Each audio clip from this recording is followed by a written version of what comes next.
একজন সাহাবী নবীর 10 বছর খেদমত করেছেন, নবীর 10 বছরের খাদেম হযরত আনাস ইবনে মালিক রাদিয়াল্লাহু তাআলা আনহু। 10 বছর নবীর খেদমত করার পরে একটা কাপড়ের টুকরা পাইছিলেন হাদিয়া, একটা কাপড়ের টুকরা, যেটা ছিল মূলত আমার নবীর দস্তরখান, যেটার মধ্যে বিছায়া নবী খানা খাইতেন। এই কাপড়ের টুকরাটা 10 বছর খেদমতের পরে তিনি পাইছেন। হযরত আনাস এই কাপড়টাকে খুব বেশি গুরুত্ব দিতেন, মূল্যায়ন করতেন। হযরত আনাস এই কাপড়টা ময়লা হইলে কোনো সাবান পানি দিয়ে ধুয়ে পরিষ্কার করতেন না। যখনই ময়লা হইতো তখনই উনি কাপড়টাকে বিশেষ পদ্ধতিতে আগুনের মধ্যে ধরতেন, আগুন এটা জ্বালাইতো না, ওয়াশ করে ওনাকে ফেরত দিত। সুবহানাল্লাহ, একটু মহব্বতে বলেন। একবার একদল মেহমান আসছে, মেহমানদের জন্য তিনি দস্তরখানটা বিছাইছেন, নিজে ব্যবহার করতেন না। মেহমানেরা বেজিটা বিছাইয়া খানা খাইতেন। এই কাপড়ের টুকরাটা হযরত আনাস নিজে ব্যবহার করতেন না, মেহমান আসলে কেবল ব্যবহার করতেন। ময়লা হইলে সাবান পানি দিয়ে ধুইতেন না, আগুনের মধ্যে নিয়ে ধরতেন, আগুন ওয়াশ করে ফেরত দিত। একবার মেহমানেরা আসলে সুন্দর মতো তাদের জন্য বিছাইলেন, খানা খাওয়াইলেন। সামান্য কিছু ময়লা যখন হয়েছে, বিশেষ পদ্ধতিতে ওনার নিয়ম অনুযায়ী আগুনের মধ্যে ধরলেন, আগুন কাপড়কে জ্বালায় না, সুন্দর করে ওয়াশ করে পরিষ্কার করে কাপড় ওনার কাছে ফেরত দেয়। কওমে গফতান আই সাহাবী আজিজ, কওমে গফতান আই সাহাবী আজিজ, মিনা সুহজাদ ওয়া মুনাক্কা গাশতেনিজ। ও আল্লাহর নবীর সাহাবী, বুঝতে পারলাম না, কাপড় তো আগুনের মধ্যে দিলে আগুন কাপড়কে জ্বালায়া দেওয়ার কথা, জ্বালায়া দেয়, এটাই আগুনের বৈশিষ্ট্য। কিন্তু আপনি কাপড়ের টুকরাটা আগুনের মধ্যে ধরলেন, আগুন জ্বালাইলো না, আগুন সুন্দর করে ওয়াশ করে আপনাকে ফেরত দিল। বুঝতে পারলাম না। হযরত আনাস ডাক দিয়ে, মেহমানেরা শুনেন, এই কাপড়টা সাধারণ কোনো কাপড় না, এটা আমার আল্লাহর নবীর ব্যবহার করা দস্তরখান। আমার নবী এই খানা খাইতেন এই কাপড়ের উপরে রেখে। ও বন্ধুরা, আমার নবী হযরত আনাস বলেন, নবীকে মাঝে মাঝে দেখতাম এই কাপড়ের টুকরাটার এক কোন আঙ্গুলে পেঁচাইয়া নবী মাঝে মাঝে ঠোঁট মোবারক মুছতেন। আমার বিশ্বাস হয়ে গেছে যেই কাপড়ের টুকরার সাথে আমার নবীর ছোঁয়া লেগেছে, আমার নবীর সম্পর্ক হয়ে গেছে, এই কাপড় কোনোদিন কোনো আগুন জ্বালাইতে পারে না। এই জন্য আমার যতবার ধোয়ার দরকার হয় আমি ধুই না, আগুনে দেই, আগুন পরিষ্কার করে আমাকে ফেরত দেয়। আল্লামা রুমি রাহমাতুল্লাহি আলাইহি ঘটনা বর্ণনা করে বলেন, দুনিয়ার মানুষেরা নবীর সাথে কাপড়ের এই সম্পর্ক হওয়ার কারণে কাপড়কে যদি আগুনে জ্বালাইতে পারে না, তাহলে নবীর সুন্নতির ইউনিফর্ম, সুন্নতি নমুনা যাদের শরীরে থাকবে, যে সকল উম্মতের গায়ে থাকবে, হাসরের ময়দানে ওই সুন্নতওয়ালা ইমানদারদেরকে জাহান্নামের আগুন কোনোদিন জ্বালাইতে পারবে না। আমার ভাইরা, আমার বন্ধুরা, এজন্য আসল দুটা কাজ। এক নাম্বার হলো আল্লাহর আনুগত্য, 2 নাম্বার হলো রাসূলের আনুগত্য। ও ভাইরা, আল্লাহর হুকুমগুলো মানবো, আমরা রাসূলের সুন্নত মোতাবেক চলবো ইনশাআল্লাহ। আরো জোরে।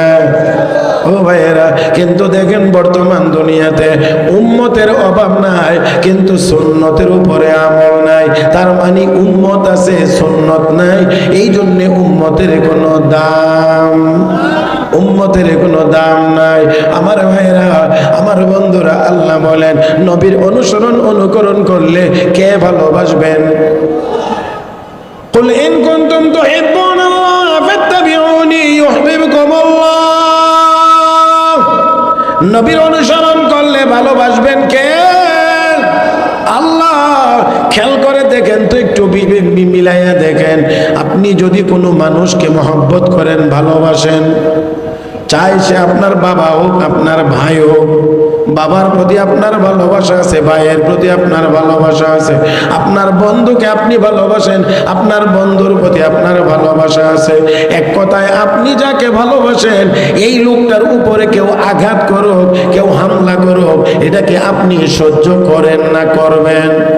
না, নিশ্চয়ই আপনার প্রিয়জন, আপনার মহব্বতের মানুষের উপরে কেউ হামলা করবে, এটা আপনি মানেন না, মানতে পারেন না, হামলা করতে কাউকে দিবেন না।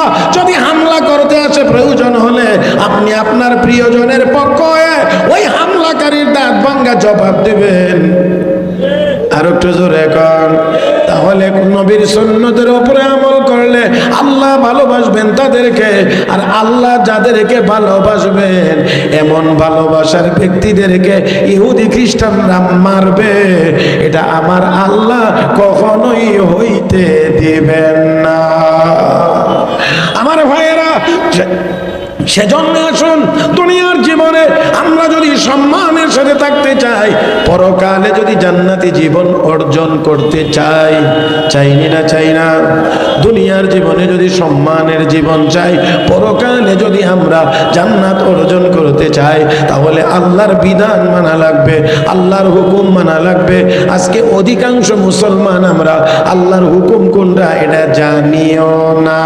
এতটুকু জানি নামাজ পড়া লাগে মুসলমানের, কিন্তু নামাজ কোন জিনিসের নাম, কেমন করে আদায় করতে হয়, নামাজের জন্য কি লাগে, আমার সমাজের অধিকাংশ মুসলমানেরাই ঠিক মতো জানে। ভুল বললাম না তো? অধিকাংশ মুসলমানেরাই জানে না। আরো যদি বলি তাহলে বলতে পারি, ইমানের কালেমা লা ইলাহা ইল্লাল্লাহু মুহাম্মাদুর রাসূলুল্লাহ, এই ইমানের কালেমাটা শুদ্ধ করে জানে না এমন মুসলমানের অভাব নাই। তারপরেও আমরা দাবি করি আমরা মুসলমান। কেন আমরা ওই বিয়াতে ফিলিস্তিনের মুসলমানদেরকে বাঁচাইতে পারি না? কেন আল্লাহ সাহায্য আসে না? কেন অমুক জায়গায় এটা হয় না? কেন তমুক জায়গায় এটা হয় না? আমার ভাইয়েরা, মনে রাখতে হবে, মনে রাখতে হবে, যতক্ষণ পর্যন্ত আমরা পরিপূর্ণ মুমিন হতে পারবো না, ততক্ষণ পর্যন্ত আল্লাহর পক্ষ থেকে সাহায্যের আশাও আমরা করতে পারবো। এটা একেবারে সহজ জিনিস, সহজ কথা। দেখেন, আপনারা খেয়াল করেন, আপনি যদি কোনো দল করেন তাহলে দলের নিয়ম কানুন আপনাকে মেনে চলতে হবে, কথা ঠিক না? অবশ্যই। আপনি যদি এই দল না করেন, আপনার জন্য কোনো দলের কোনো নিয়ম টিয়মের কোনো কথা নাই। কিন্তু আপনি যদি দল করেন তাহলে আপনি আপনার দলের নিয়মের বাহিরে যাইতে পারেন না, ব্যতিক্রম কথাও বলতে পারেন না। যদি বলেন তাহলে দলের পক্ষ থেকে আপনাকে সুকোজ করা হয়, এমন কথা আপনি কেন বললেন তার উপযুক্ত জবাব দেন। কথা বলেন ঠিক না? না হইলে সাংগঠনিকভাবে তার বিরুদ্ধে ব্যবস্থা গ্রহণ করা হয়, তার পদ নেওয়া হয়, তাকে দল থেকে বহিষ্কার করা হয়, এই জাতীয় অনেকগুলো করা হয়। আমি দলই করি না, তো আমার বহিষ্কার করতে কেন? কথা বুঝাইতে পারছি না? আমি দল করি না, আমার উপরে দলের কোনো নিয়ম কানুন বর্তায় না, কিন্তু আমি যখন দল করি তাহলে দলের নিয়ম আমাকে অবশ্যই মানতে হয়। মনে রাখতে হবে, আমরা যখন পড়েছি লা ইলাহা ইল্লাল্লাহ মুহাম্মাদুর রাসূলুল্লাহ, এই কালেমা যখন পড়েছি তখন আমরা আল্লাহর দলের, অতএব আল্লাহর হুকুম এখন আমাদেরকে মানতেই হবে। যেহেতু আপনারা আল্লাহর দলের, এটা বলতে কি কোনো অসুবিধা আছে নাকি? মুমিন কার দলের?